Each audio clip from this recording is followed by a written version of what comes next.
They laughed when the girl inherited a cave. Not quietly, not politely. The kind of laughter that ends a story before it begins. It happened in the back room of Dunmere Trading Company, a narrow space that smelled of flour and damp wood. 6 men were there when the deed was read. Freight handlers, a bookkeeper, the owner, standing with his hands folded, watching, waiting. Mrs. Mercer read the paper once, then again, slower, as if repetition might change it. It didn't. "Well, Miss Vale," she said, folding the document carefully, "your uncle has left you 14 acres of basalt slope, a timber shack not fit for winter, and a cave people avoid even in summer." That was when the first man laughed, sharp, immediate, certain. "She's inherited a hole," someone said. "A cave," another corrected. "Maybe she'll live in it." More laughter, because it sounded like failure, because it required no effort to dismiss. Ada Vale stood still while they decided what her future meant. 17, 1 case, 2 shirts, 1 coat, a notebook filled with measurements copied by hand, and less than $1. Her mother had died the previous winter, her father long before that. After that, she had been placed, moved, removed, each place temporary, each stay conditional. She had learned something from that, not about people, about systems. Nothing holds unless it is designed to hold. Everything else fails when pressure increases. Mrs. Mercer watched her face, looking for something. Confusion, gratitude, fear, anything to confirm what the room already believed. Ada gave her none, because when she heard the word cave, something shifted. Not clearly, not fully. Recognition. The room emptied quickly. Laughter doesn't linger without an audience. No one offered help. No one objected. There was nothing to object to. She left 3 days later. A cart carried her as far as the road allowed. Then it ended. The driver pointed toward the ridge. 2 miles, he said, and turned back. The path narrowed, then disappeared. Soil gave way to rock. Trees thinned. Wind increased. The slope rose, gradually, then sharply. And then the cliff. Dark basalt, vertical, unbroken, except for one opening. The cave. It didn't look large, didn't look useful, didn't look like anything worth inheriting. But the air near it felt different. Not warmer, not colder. Steadier. The cabin sat below it, leaning, shifted slightly off its foundation. Walls uneven, roof sagging west. The door opened with effort. Inside, the air moved. Not violently, constantly. Through gaps, through joints, through places the structure failed to resist it. The stove was intact, but insufficient, because the problem was not heat. It was loss. Ada remained inside until evening, listening, not with tools, with attention. where the air entered, where it left, where it accelerated, where it slowed. Those points mattered more than anything else. Morning came. She didn't go to the cave. She began with the cabin. Gaps, sealed first. Not completely. Complete sealing creates pressure. Pressure creates movement elsewhere. Control, not elimination. Near the rear wall, the floor sounded different. Not broken, intentional. She lifted one plank, then another. Beneath it, wrapped in cloth, were ledgers, numbered, marked by season. Early cold, deep cold, after freeze. Beside them, tools, a thermometer, a measuring rod, a level. Everything placed with purpose. She opened the first book. Arrival, purchase, $12. Worthless land, except for the anomaly, the cave. Page after page, records. Temperatures inside, temperatures outside, air movement, direction, change. Patterns, not identical, consistent. The cave did not follow the surface. It lagged. It resisted. It held. In summer, cool air moved outward. In winter, it reversed. Not strongly. Enough. The mountain kept its own time. Ada closed the ledger slowly, looked toward the cave, then back at the cabin. And for the first time, the inheritance didn't look like failure. It looked like something unfinished. Understanding did not come all at once. It formed, piece by piece, the way patterns do when they repeat long enough to be trusted. Ada did not read the ledgers quickly. She read them slowly, comparing entries, watching for what stayed the same, because consistency is where meaning lives. The numbers changed. Temperatures rose, fell, shifted with weather, with wind, with time of day. But the cave did not change the same way. It lagged, always, hours behind sudden cold, hours behind sudden warmth, as if the mountain refused to hurry, no matter what happened above it. That was the difference. The cabin responded to everything. Wind increased.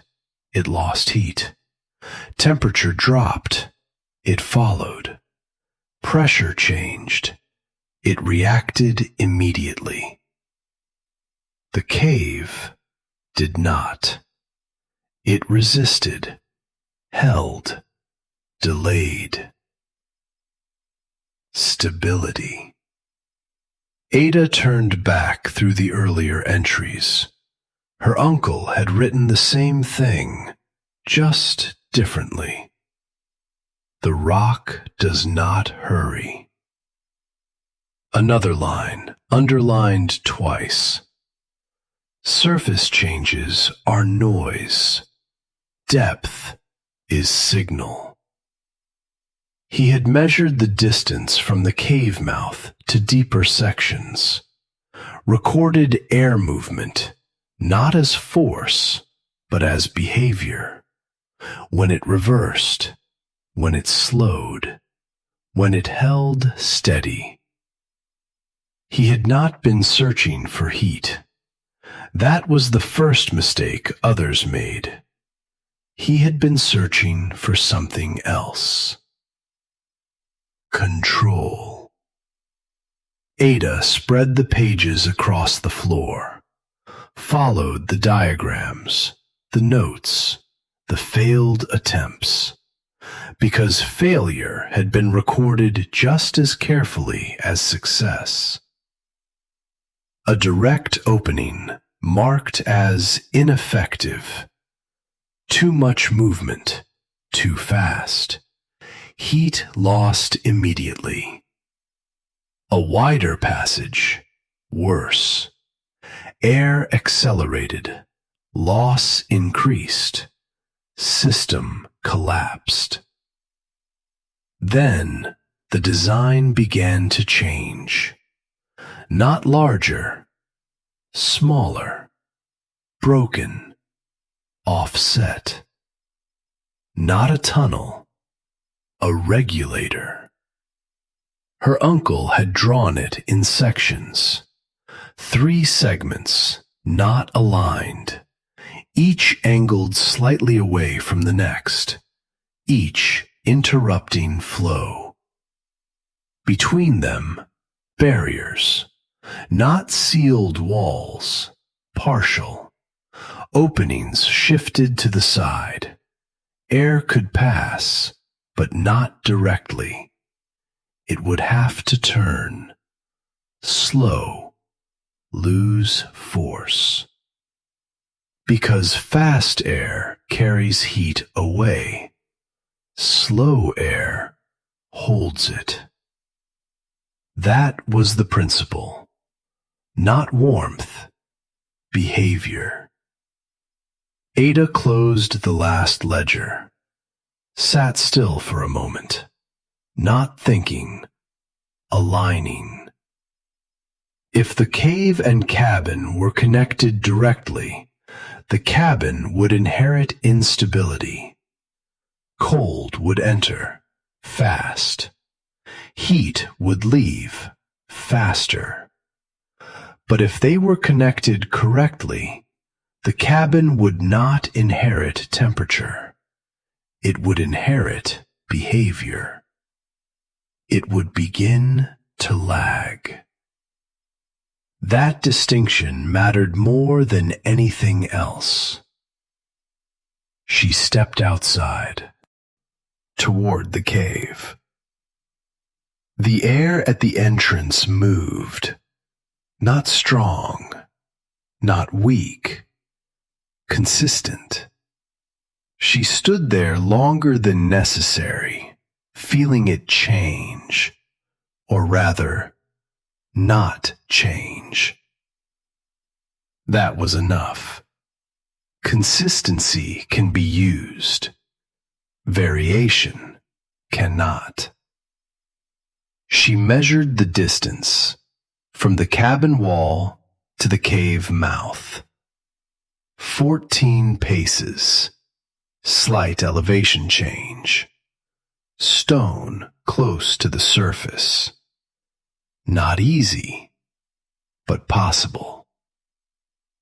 She turned back toward the cabin, looked at the walls again, at the places where air moved freely, where heat escaped without resistance. Then back at the cave, then at the ground between them. That space was the only thing that mattered. Not the cabin, not the cave. The connection. The town had seen worthless land, a failed structure, a man who had spent years measuring nothing. They had dismissed it because they were measuring the wrong thing. They looked at output, what could be used immediately, burned, sold, consumed. They did not look at condition, at what stayed constant under pressure, at what did not change when everything else did. That was where the value was. Ada stepped onto the marked ground, drove the first stake into the earth, then another, then another. Not in a straight line, never in a straight line, because straight lines invite movement, and movement carries loss. And what she was about to build was not a passage. It was a way to slow everything down. She did not dig the passage all at once. That would have failed immediately. A single open tunnel would have allowed everything to move freely. Cold would enter without resistance. Heat would leave without delay. The system would collapse before it began. So she divided it. 3 sections. Not equal, not aligned, not direct. Each one slightly offset from the next. Each one forcing the air to change direction. Because direction slows movement. The first section began at the cabin wall, short, narrow, just enough to establish the connection. She cut into the ground slowly, removing soil in layers, watching how it held, where it packed, where it shifted, where it needed support. The ground was not uniform. Some sections firm, some loose, some held by roots, others ready to collapse if handled incorrectly. So she reinforced immediately, not after. Boards placed along the sides, not flush, separated slightly from the earth, a thin space between them. Because direct contact transfers faster, separation slows it. That principle repeated everywhere. Layered, never solid. Controlled, never open. By the end of the second week, the first section was complete. She did not open it, not fully. She sealed it temporarily, because nothing would be assumed. Everything would be tested. The second section angled downward, closer to the cave. The soil changed. More stone, less root. Harder to cut, but more stable once shaped. She followed the same structure. Narrow width, reinforced sides, layered interior. No straight lines, no direct path, no invitation for movement. Between the first and second section, she built a barrier. Not a wall, a partial obstruction. An opening shifted to the side. Air could pass, but not directly. It would have to turn, slow, lose momentum. That was the intention, because fast air carries heat. Slow air holds it. At night, she returned to the ledgers, reading by low light, comparing notes, tracking failures. Because failure had already been solved. Her uncle had recorded them carefully. Passages too wide, movement too fast. Heat lost faster than it could be replaced. Rooms that failed, not from lack of fire, but from lack of control. She followed those failures as closely as the successes, avoiding what had already been proven wrong. The third section approached the cave. This was the most critical part, because this was where the system could fail completely. If the cave air entered freely, it would overwhelm the cabin. Cold would dominate. The system would reverse. So the connection point was restricted, narrow, controlled. Not open, never open. She built a door, heavy, layered, split timber, boards stacked, fibers packed between them, edges sealed tightly, because this point controlled everything. Flow, pressure, exchange. Perfection was not required. Control was. By late autumn, the structure was complete. Not finished, but functional. 3 segments, 2 barriers, 1 controlled entry. Each section reducing movement, each layer slowing transfer, each connection limiting exposure. Nothing allowed to move freely. From the outside, nothing had changed. The cabin still leaned. The walls still looked thin. The roof still sagged. The town would see no difference, because the difference was not visible. It was internal, structural, deliberate. That is what most people fail to recognize. They measure change by appearance, not by behavior. The first test came without warning. A temperature drop overnight. Not extreme, but enough. The kind of cold that reveals weakness. She lit the stove. Small fire, not large, because large fires hide failure. Small ones reveal it.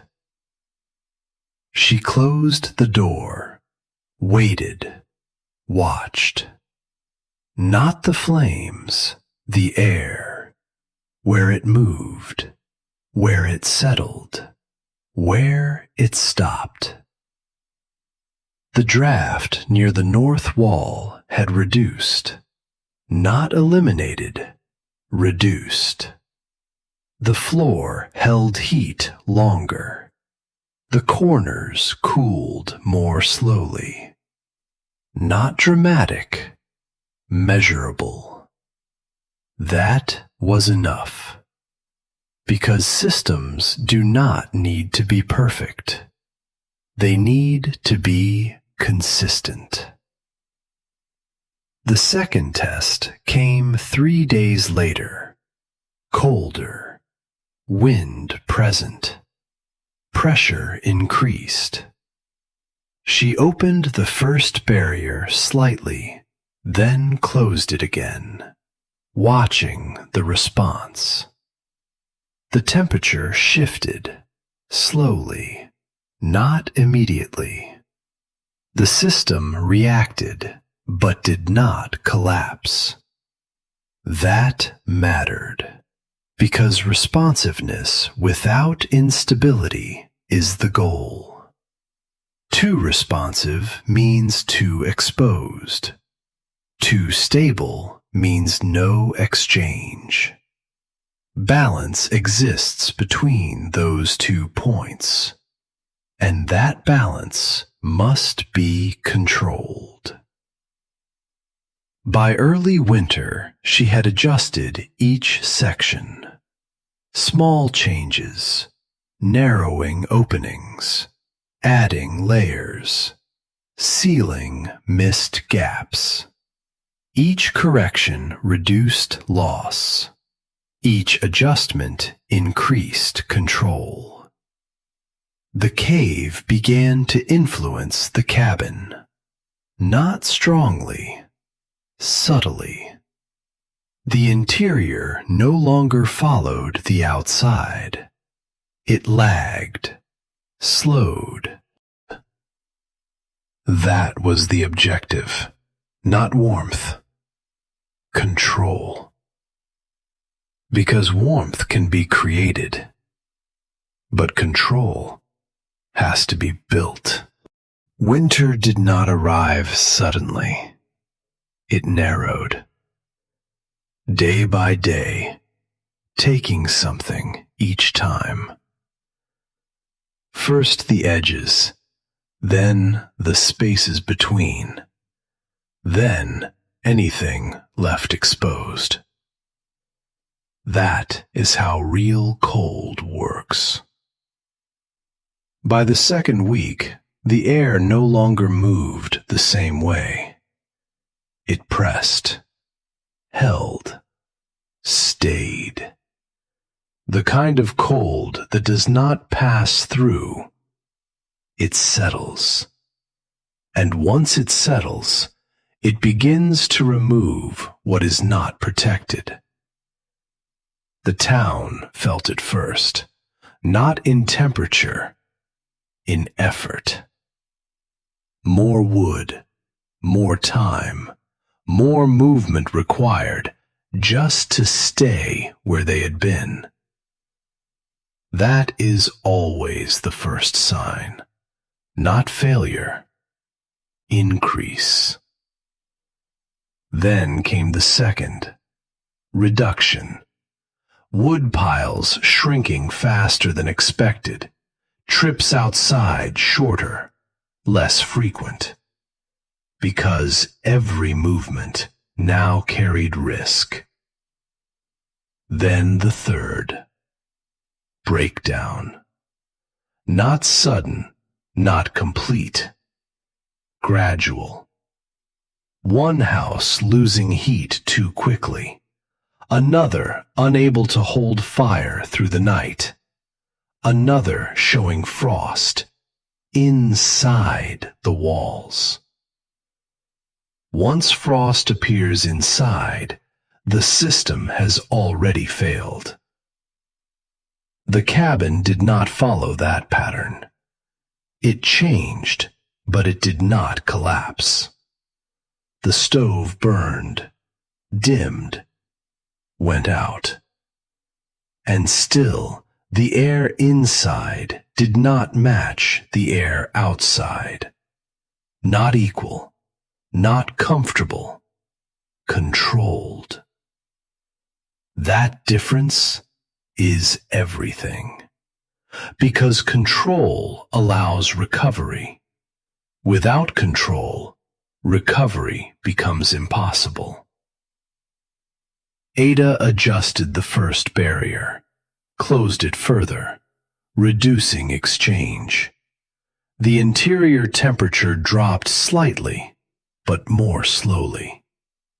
The cave air entered, but not freely. It moved, then slowed, then settled. The second barrier reduced it again.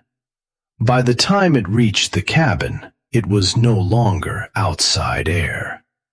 It had changed, not in composition, in behavior. Slower, less aggressive, less capable of removing heat. That was the point. The system did not rely on warmth. It relied on reduced loss. The storm came on the 12th day, not announced, not gradual. Wind shifted, then increased. Snow followed, not falling, driving, sideways, constant. Within hours, outside conditions became irrelevant. Nothing could function within them. The town stopped moving. Doors sealed, windows blocked. Fires increased. Because when systems fail, people respond with intensity. More fire, more fuel, more effort. But intensity does not solve loss. It only delays it. By the second day, failures began. One roof collapsed, another door torn free. Heat escaping, not dramatically, but enough. Because enough is all that failure requires. The cabin held. Not unchanged, never unchanged, but controlled. The internal temperature dropped, then stabilized, lower than before, but no longer falling. That mattered. Because continuous loss cannot be sustained. Stability can.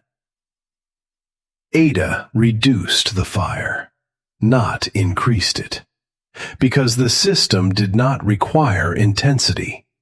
It required consistency. The cave continued its slow exchange, unaffected by the storm, because it did not respond to surface conditions. The mountain held, and that held everything else. On the fourth day, there was movement outside, a figure crossing the slope, unsteady, slow. Then another, further away. Both struggling because exposure at that point had become lethal. They reached the cabin without knocking, because at that stage, formality disappears. Ada opened the door. They entered, not speaking, not asking, because need replaces language. The change was immediate. Not comfort, not relief. Reduction of loss. That is what they felt, because the cabin did not produce heat the way they expected. It held it. They stood near the stove, waiting for intensity. It did not come. Not fast, not overwhelming, but it did not disappear either. That was what mattered. More came the next day. Not many. A few. Word had moved. Not through explanation, through observation. Smoke still rising, steady, unchanged. That was enough. Because in conditions like that, consistency becomes signal. The town began to fail in sequence, one structure at a time, each built for normal conditions, each unprepared for sustained pressure. Fuel ran out, access disappeared, effort exceeded capacity, and once effort exceeds capacity, collapse follows. Inside the cabin, the system continued. Not perfect, never perfect, but controlled. The passage slowed movement. The barriers reduced exchange. The layers held air still. And air that does not move cannot carry heat away. That was the entire system. Not stronger walls, not bigger fires, just less loss. And that was enough to hold. When the storm ended, it did not feel like relief. It felt like absence. Sound returned first, then light, then distance. The world did not come back all at once. It revealed itself. Ada stepped outside for the first time in days. The ground had changed shape. Snow filled every low place, covered every path, hid what had failed. The town did not move immediately, because movement requires certainty, and certainty does not return with the weather. Smoke rose from fewer places, not because fires had gone out suddenly, because they had gone out gradually, one after another. Those who had come to the cabin did not leave, not yet. Not because they couldn't, because they understood something. The outside had not changed enough, and the inside had not failed. They began to look differently, not at how the cabin appeared, but how it behaved. The walls still looked thin, the roof still sagged. Nothing about it suggested strength, but strength had not carried it through. Control had. One of them spoke, eventually. Not a question, an observation. It didn't lose heat the same way. Ada nodded, because explanation was no longer necessary. They had seen it. Another man stood near the cave, not entering, watching how the air moved. Slow, consistent, unchanged.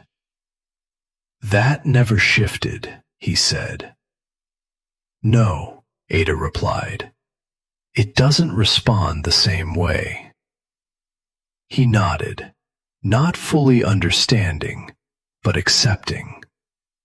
And acceptance is where understanding begins. The town returned slowly. One structure repaired, another abandoned. Decisions changed. Less assumption, more storage, more attention to what holds. Less trust in what only appears strong. They came back to the cabin, not to stay, to look, to understand. Some asked directly, "How did it hold?" Ada answered simply, "It did not lose as much." That was enough, because anything more would not yet be understood. The passage remained hidden, nothing visible from above, but now it had meaning. Not because of what it was, because of what it had done. That is what defines a system, not how it looks, how it behaves under pressure. The ledgers were returned to their place, not instructions, records, proof. That observation, repeated long enough, becomes something reliable. Her uncle had not been wrong. He had been early. And early always looks like failure until it is tested. The town no longer laughed, not because they had changed, because they had seen something they could not dismiss. Spring came slowly, as it always does after a winter that holds too long. Snow receded, revealing the ground, then the damage, then the difference. Not dramatic, not loud, undeniable. They began to build differently. Not all, not immediately, but enough. Enough to change outcomes the next time pressure returned. Because it always returns. Conditions do not stay stable. Only systems can. Ada stood once more near the cave, felt the air, unchanged. The mountain still kept its own time, and now, so did the cabin. You don't survive by adding more. You survive by losing less. And once you understand that, everything changes.